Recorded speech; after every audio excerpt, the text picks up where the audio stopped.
오늘 이 아침 우리에게 주시는 하나님의 말씀, 구약성경 창세기 18장 1절에서 15절, 로마서 5장 1절에서 8절, 그리고 마태복음 9장 35절에서 10장 8절의 말씀이 되겠습니다. 우리가 약속이라고 하는 말은 다른 사람과 앞으로의 일을 어떻게 할 것인가를 미리 정해두는 것, 이것을 우리가 흔히 약속이다 이렇게 이야기를 합니다. 그래서 하나님은 우리에게 앞으로 우리의 구원을 어떻게 하실 것이다 라고 하는 것을 미리 정해 주셨고 그것을 우리에게 약속해 주셨기 때문에 우리 기독교의 믿음은 바로 그 하나님의 약속을 믿는 것이다 라고 하는 것. 그래서 우리는 이 하나님께서 우리에게 주신 이 약속을 믿고 그 약속이 이루어지기를 기다리는 것, 그것을 우리는 신앙이다 이렇게 말을 합니다. 특별히 성경에서 말하는 약속은 하나님의 구원과 밀접한 관련이 있습니다. 정확하게 말하면 하나님의 약속은 구원의 약속입니다. 그래서 구약성경에서는 하나님께서 당신의 구원의 계획을 약속하시는 것에 초점을 맞추고 있다면 신약성경에서는 이 하나님의 구원의 약속이 예수 그리스도가 이 땅에 오심으로 실현되어졌고 이제 다시 오시는 그 주님으로 인해서 그 구원이 완성되어짐을 우리에게 말하고 있고, 그래서 우리는 이 하나님의 구원의 약속을 믿고 살아가는 것, 그것이 우리의 믿음이다 이렇게 말씀을 드릴 수 있습니다. 그런데 이 약속은, 이 구원은 우리 인간의 어떤 행위에 따라서 하나님이 우리에게 주시는 것이 아니라 하나님의 주권과 은혜로 말미암아 값없이 우리에게 주시는 것이다 라고 하는 겁니다. 특별히 이런 하나님의 약속에 대해서 우리에게 가장 잘 보여주고 있는 말씀이 창세기 18장 1절부터 15절에 나와 있는 아브라함에게 이삭을 낳을 것을 약속해 주시는 그 하나님의 약속이 되겠습니다. 오늘 우리가 읽은 창세기 18장 1절의 말씀에 보면 하나님께서 어느 날 갑자기 이 아브라함을 찾아오셨습니다. 특별히 우리가 창세기 18장까지의 말씀을 통해서 아브라함은 하나님께 자기의 후사를 어떻게 달라라고 하는 그런 기도나 이런 것들이 전혀 없고, 특별히 아브라함이 하나님께 무엇을 요청하는 그런 기도의 모습도 적어도 창세기 18장까지는 우리가 찾아볼 수 없습니다. 그런데 어느 날 갑자기 오늘 주시는 1절의 말씀에 보면 여호와께서 마므레의 상수리 나무들이 있는 곳에서 아브라함에게 나타나셨다라고 하는 겁니다. 그래서 이제 그 오신 여호와를 이제 영접하게 되자 이제 오늘 우리가 읽은 10절의 말씀에 보면 이 하나님께서 이 아브라함에게 내년 이맘때 내가 반드시 너에게로 돌아오리니 너의 아내 사라에게 아들이 있으리라. 이렇게 약속을 주시고 그 약속이 이루어지는 것이 내년 이맘때에 되어진다라고 하는 것이고, 그러면서 오늘 주시는 이 말씀 속에서 하나님께서 이 약속을 어떻게 이루시는가라고 하는 겁니다. 그것은 14절에 보니까 여호와께서 능하지 못한 일이 있겠느냐라고 하는 말씀으로서 이 약속을 어떻게 이루어 가실 것인가를 우리에게 설명해 주고 있습니다. 사실 우리가 지금까지 아브라함의 그 역사를 보게 되면 우리가 창세기 15장에서 아브라함이 아이가 없자 자기를 이을 상속자로서 그 다메섹 사람 엘리에셀을 상속자로 이렇게 세웠지만, 그러나 하나님께서 그가 너의 상속자가 아니라 내 몸에서 날 자가 너의 상속자가 될 것이다 이렇게 말씀을 하셨고, 그래서 그 말씀을 따라서 아브라함이 이제 사라의 몸종이었던 하갈을 통해서 이스마엘을 얻었지만 그때도 하나님께서는 아브라함에게 그가 이스마엘이 후사가 될 수 없다라고 말씀하시면서 창세기 17장 19절에서는 사라의 몸에서 날 자가 상속자가 될 것이다. 이렇게 약속을 주셨습니다. 이런 상황 속에서 아브라함이 99살이 되어졌을 때 불쑥 하나님께서 찾아오셔서 이제 내년 이맘때에 내가 그 약속을 이루어 주겠다라고 말씀하시는 것이 오늘 창세기 18장 1절로 15절의 말씀이 되겠습니다. 특별히 오늘 주시는 이 창세기 18장에 있는 말씀을 통해서 하나님의 약속은 하나님에 의해서 하나님의 때에 하나님의 방법으로 실현되어지는 것임을 우리에게 분명하게 말씀하고 있습니다. 특별히 아브라함이 하나님께 어떤 요구를 해서 내게 이런 어떤 후사를 달라고 하는 그런 어떤 기도나 그런 요청이 있는 것이 아니라 하나님이 어느 날 찾아오셔서 아브라함에게 사라의 몸에서 날 자가 너의 상속자가 되는데 내년 이맘때에 사라가 아들을 얻을 것이다 라고 하는 그래서 이 하나님의 약속이라고 하는 것은 상호적인 작용이 아니라 하나님의 일방적인 선언이다. 그래서 우리가 하나님이 우리에게 주시는 구원의 약속은 물론이거니와 우리가 하나님께로부터 어떤 약속을 받고 살아가는 것이 나와 하나님 사이의 상호작용으로 되어지는 것이 아니라 하나님께서 정하신 것을 하나님의 때에 하나님의 방법으로 우리에게 이루어 주시는 것임을 우리에게 말씀하고 있는 것이 오늘 창세기 18장 1절로부터 15절의 말씀입니다.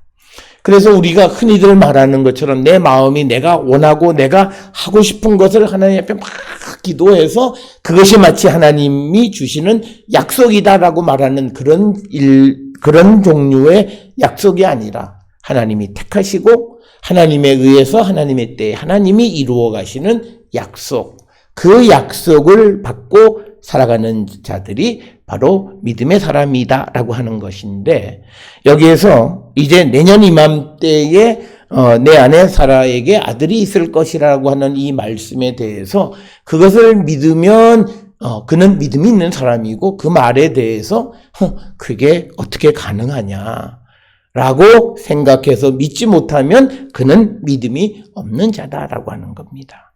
그렇기 때문에 이 하나님의 약속은 믿음과 밀접한 관련이 있고 하나님의 약속은 하나님께서 우리에게 은혜의 선물로 주시는 것이다라고 하는 거예요. 그걸 우리는 꼭 기억을 하셔야 됩니다. 그래서 우리는 내게 주신 하나님의 은혜의 약속이 무엇인가를 한 번쯤 우리는 생각해 보는 자가 되어야 하고 그 다음에 이 약속은 믿음에 근거해서 즉 뭐냐면 약속을 믿으면 그에게 약속은 이루어진다라고 하는 거예요. 그래서 로마서 4장 16절에 약속은 믿음에 근거한 것이고 하나님께서 아브라함에게 약속을 은혜로 주셨다라고 하는 거예요. 그래서 이 하나님의 약속을 내가 막 그냥 성취하고 막 그냥 얻기 위해서 막 발버둥치는 그런 것이 아니라 하나님이 우리에게 필요한 것을 때에 맞춰서 하나님에 의해서 우리에게 주시는 것. 그런데 우리 모두에게 필요한 것은 하나님이 우리에게 주시는 구원의 약속을 우리 모두에게 주셨다라고 하는 겁니다. 이것을 믿는 사람이 있고 믿지 않는 사람이 있다라고 하는 거죠. 오늘 주시는 본문의 말씀에서 사라가 이제 하나님께서 아브라함에게 하시는 말씀을 장막문 뒤에서 들으면서 11절에 보니까 아브람과 사라가 나이가 많고 늙었고 사라에게 여성의 생리가 끊어졌다. 그런데 아들을 낳는다 그러니까 12절의 모습에 사라가 속으로 웃었다라고 하는 거죠. 이것이 오늘 우리가 살아가는 보편적인 사람들의 모습입니다. 자기의 이성, 자기의 환경, 자기의 처지를 가지고 어떤 일에 대해서 가부를 스스로 결정해버리고 포기하는 삶을 살아가는 믿음 없는 자의 삶의 모습이라는 거죠. 오늘 주시는 사라가 12절에서 속으로 웃었던 가장 큰 이유 중 하나는 자신이 처해 있는 현실을 너무나 잘 아는 거예요. 내게선 여성의 생리가 끊어졌고 내 남편도 지금 이 말씀을 하셨을 때 아브라함은 99세, 사라는 89세.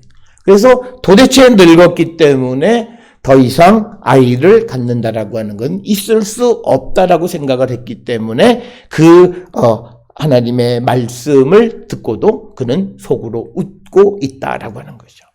오늘 우리가 세상을 살아가면서 똑같은 거죠. 우리도 하나님의 말씀을 듣지만 우리가 서에 있는 현실을 생각해 보면서 하나님 말씀 그건 불가능하고 그건 안 되는 이야기고 그렇게는 못 산다라고 우리가 스스로 말해버리고 포기하게 되면 우리에게는 소망이 없다라고 하는 겁니다.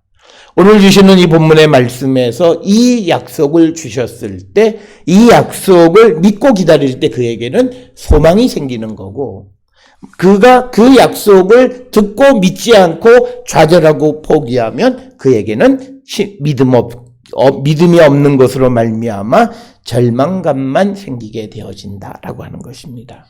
따라서 우리는 하나님께서 우리에게 주시는 이 약속, 은혜의 선물로 주신 이 약속을 믿는 자인가, 그 믿음으로 그것이 되어질 일을 바라는 소망을 갖고 살아가는 자들인지 아닌지를 우리는 한 번쯤 돌아보는 자가 되어야 할 줄 믿습니다.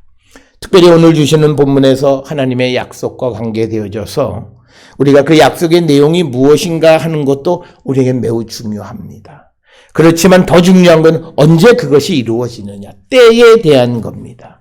그런데 오늘 우리가 주시는 본문의 말씀에서 보면 하나님에게는 사실은 때가 중요하지 않다는 거예요. 우리는 지금 이 때가 지나면 굉장히 어려워지고 힘들어지니까 지금 하나님이 우리를 도와주셔야 된다고 생각하지만 하나님께서는 14절에서 말씀하시는 것처럼 능하지 못한 일이 없는 분, 그런 능력을 가지고 계신 분에게는 때는 중요하지 않다라고 하는 것입니다.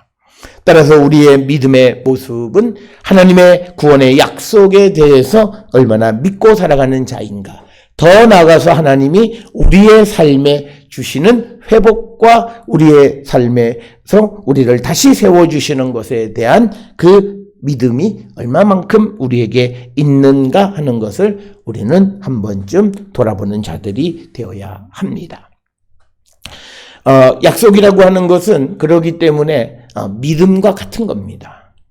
우리가 흔히 경제 활동하는 가운데에서 약속어음이라는 것이 있어요. 기업이 3개월 혹은 6개월, 1년 후에 내가 대금을 지급하겠다라고 하는 거죠. 그래서 그 약속어음을 받는 사람은 그 약속을 믿는 거예요. 그래서 이 사람은 3개월 후에 내가 이제 은행에서 돈을 찾을 희망을 가지고 살아가는 거예요. 그러나 약속을 믿지 못하는 자는 불안해하는 거죠. 그날 이게 약속 정말 이루어질까? 안 되면 어떡하지? 염려하고 근심하고 걱정하게 되어지고 심지어는 그 약속어음 자체를 받지 않아서 거래를 이루지 않는 사람도 있는 것을 우리는 보게 됩니다. 그렇기 때문에 우리가 약속을 받는다라고 하는 것은 내가 그 사람을 신뢰하고 믿는 겁니다. 내가 하나님을 믿고 하나님을 신뢰하면 하나님의 모든 약속을 우리는 믿는 겁니다. 그런데 내가 신뢰하지 않으면 하나님이 하시는 모든 약속에 대해서 우리는 믿지 않는다라고 하는 거죠. 그래서 우리가 하나님이 우리에게 주신 이 구원의 약속을 내가 얼마나 믿고 있는가, 그 모습이 결국 내가 하나님에 대해서 어떤 믿음을 가지고 있는가를 드러내는 것과 마찬가지다라고 하는 겁니다. 우리들 가운데에는 오랫동안 믿음의 삶을 살아가는 사람들이 있지만 그러나 하나님의 능력에 대해서 믿지 못하면 그냥 신앙생활하면서도 늘 근심하고 염려하고 불안해하고 그래서 어떤 일이 좀 잘 안 되면 어찌할 바를 모르는 그런 삶을 살아가는 사람들을 우리는 보게 됩니다. 그들은 하나님에 대한 믿음이 없고 믿음이 없으니 하나님이 하신 약속을 믿지 못하는 것이다. 그래서 약속은 하나님이 우리에게 은혜의 선물로 주시는 것인데 그 약속을 받는 사람은 하나님에 대한 믿음이 있을 때 우리는 그 약속을 받을 수 있고 약속을 기다리는 소망 가운데 살아가는 자가 될 수 있음을 우리에게 말씀하고 있습니다.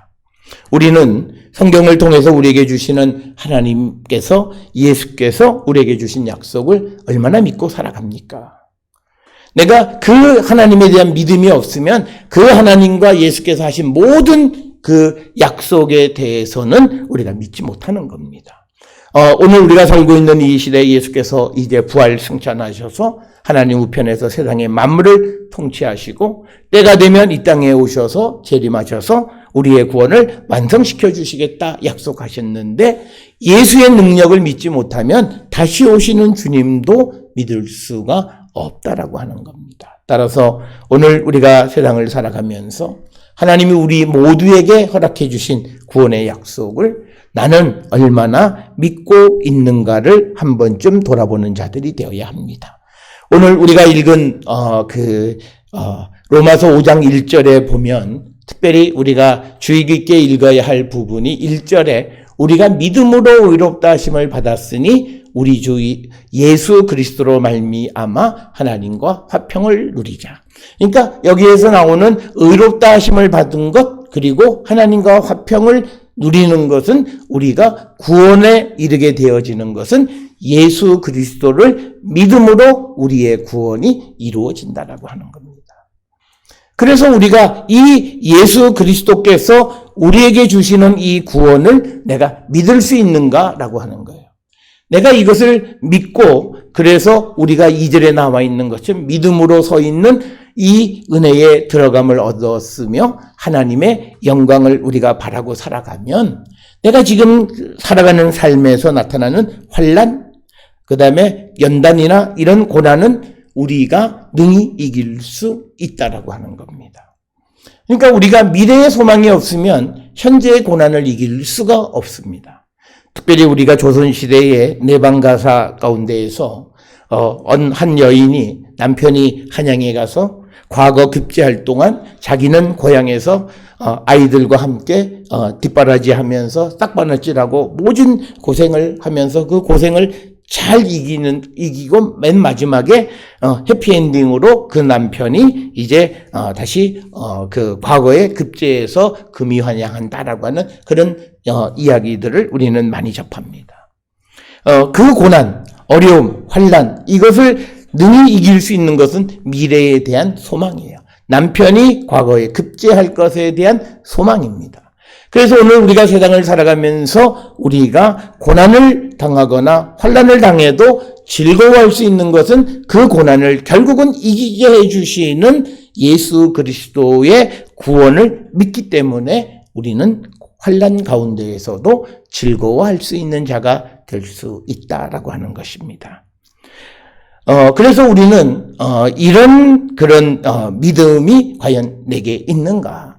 우리가 구원의 확신을 가지고 살아가고 있는가? 구원을 약속해 주셨는데 그 구원에 대한 믿음이 내게 있는가라고 하는 것을 우리가 한 번쯤 돌아보시면서 어쩌면 내가 현실의 어려움을 이기지 못하고 좌절과 절망 속에 헤매는 가장 큰 이유는 내게 그 영광을 주시고 내게 구원을 완성시켜 주시는 하나님의 약속을 믿지 못하기 때문에 나타나는 모습은 아닌지 우리는 한 번쯤 돌아보는 자가 되어야 합니다.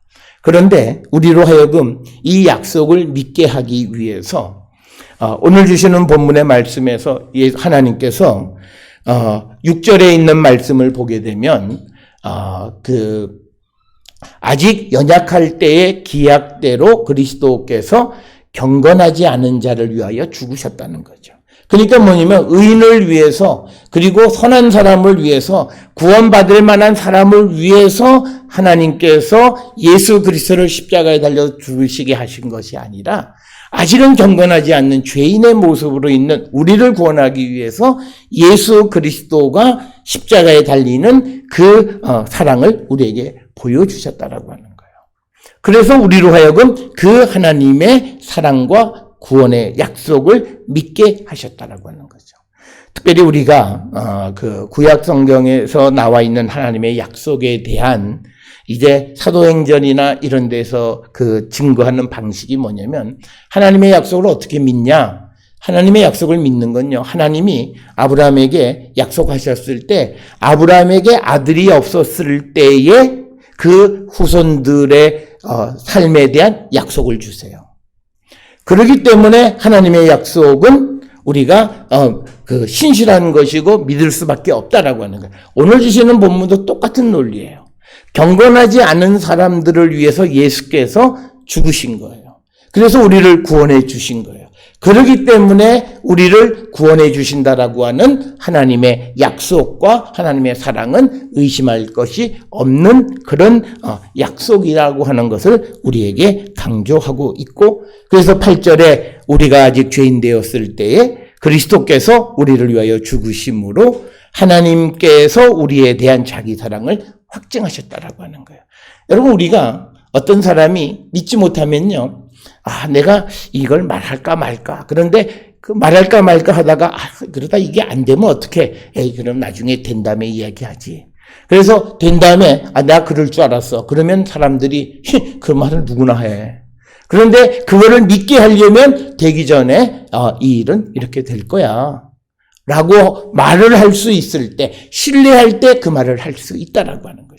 그러니까 뭐냐면 내가 이것이 안 되면 어떡하지라는 불안감이 있으면 그 얘기를 하지 못하는 거예요. 그래서 우리가 예수를 믿으라고 하는 말을 하지 못하는 이유는 예수께서 우리에게 주신 구원의 약속을 믿지 못하니까 그 얘기를 내가 못하는 거예요. 내가 그거를 확실히 믿으면 그거를 사람들에게 말하고 그것을 믿으라고 말하게 된다라고 하는 거예요. 그래서 오늘 우리가 주시는 이 말씀을 통해서 우리는 하나님께서 또 예수를 통해서 우리에게 주신 이 구원의 약속을 얼마나 믿고 살아가는 자인가, 그것은 우리의 삶을 통해서 나타나는 건데, 오늘 우리가 함께 읽은 이 마태복음 9장 35절로부터 10장 8절까지의 말씀에서는 이제 우리가 하나님께서 우리에게 좋은 열매를 주실 것을 확실히 믿으면 이제 그 열매를 거둘 준비를 하는 거예요. 그래서 오늘 주시는 본문의 말씀에서 37절에서 추수할 것이 많대 일꾼이 적어서 이제 추수하는 주인에게 청해서 추수할 일꾼을 보내달라고 얘기하라는 거죠.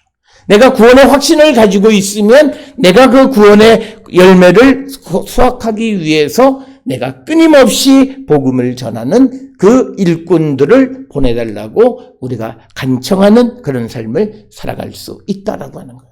그래서 우리가 예수께서 우리에게 주신 사랑과 구원의 약속을 믿느냐 믿지 못하느냐는 것은 결국 우리가 그 주님의 그 약속을 우리가 전하며 살아가는가에 달려 있다라고 하는 거예요. 그래서 우리가 성경은 우리가 믿음이 있느냐 없느냐를 검증해 볼 수 있는 여러 가지 그런 그 방식이 있어요. 그 중에 가장 중요한 것은 내가 살아가는 삶의 모습이 내 믿음, 그리고 내 안에 있는 주님의 구원의 확신에 대한 확신을 가지고 있느냐 없느냐, 이 모든 것을 드러내 보여준다라고 하는 겁니다. 그래서 오늘 주시는 본문 10장에 보면 이제 예수께서 제자들을 보내서 이제 여러 가지 더러운 귀신에 들려있는 사람들의 병을 고쳐주시고, 또 그리고 어떤 죽은 자들을 살리고 나병 환자를 깨끗하게 하고 하는 그런 그들을 구원하는 그런 일을 우리에게 시키시는 거예요. 우리가 세상을 향해 나가서 예수를 전할 수 있는 것은 예수께서 내게 주신 구원의 약속이 분명하고 이것은 변할 수 없는 진리임을 내가 고백할 때 그 예수를 전하며 살아가는 자가 되어질 수 있다. 그래서 하나님의 구원의 약속에 대한 내 믿음이 어떠냐에 따라서 내 삶의 모습이 나타나게 된다라고 하는 것입니다.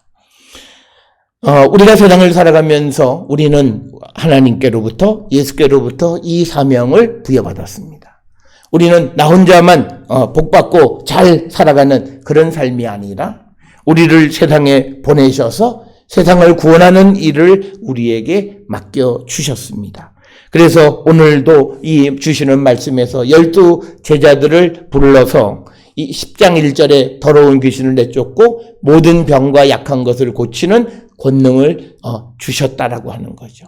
그래서 12명의 사도들을 보내서 그 사명을 감당하게 하셔서 병든 자 고치고 죽은 자를 살리고 나병한 자를 깨끗하게 하고 귀신을 쫓아내는 이 구원의 역사를 우리가 거저받았으니 거저주는 삶을 살아가라고 말씀합니다. 오늘 우리가 살고 있는 이 시대는 이 시대의 마법에 우리가 붙들려 있습니다. 특히 우리는 어떤 돈이나 또는 사람의 스펙, 능력 또는 외모 지상주의라고 하는 그런 마법에 걸려 있어요. 그러면 내가 이 외모 지상주의에서 얼굴을 더 이쁘게 만들어 간다고 해서 그 사람이 정말 행복할 수 있을까? 돈을 많이 갖는다고 행복할 수 있을까? 진정 우리가 행복하려면 우리가 걸려있는 이 마법으로부터 벗어나는 겁니다. 그래서 오늘 주시는 말씀에서 마태복음 10장 8절에서 병든 자 고쳐주고 죽은 자를 살리고 나병 환자를 깨끗하게 하고 귀신을 쫓아내라고 하시는 이 말씀은 이 세상을 억누르고 있는 모든 마법으로부터 사람들을 자유케 해서 예수 그리스도 안에 있는 참 행복의 길을 걸어가게 인도하는 사명을 우리에게 주셨다라고 하는 거예요. 그래서 우리가 하나님의 구원의 약속을 믿고 소망 가운데 살아가는 자들은 그 소망을 다른 사람들에게 전하는 삶을 열심히 살아가는 자가 되어야 함을 우리에게 가르쳐 주시는 말씀이 되겠습니다. 사랑하는 성도 여러분, 주님이 다시 오실 때까지 우리의 구원을 약속해 주셨습니다. 이 약속을 우리가 믿고 그 약속 안에서 소망을 가지고 살아갈 뿐만 아니라 이 구원의 약속을 다른 이들에게도 전함으로 우리와 함께 우리가 진정한 행복을 누리는 그런 세상을 만들어 가는데 앞장서는 그런 성도들이 다 될 수 있기를 주의 이름으로 축원합니다.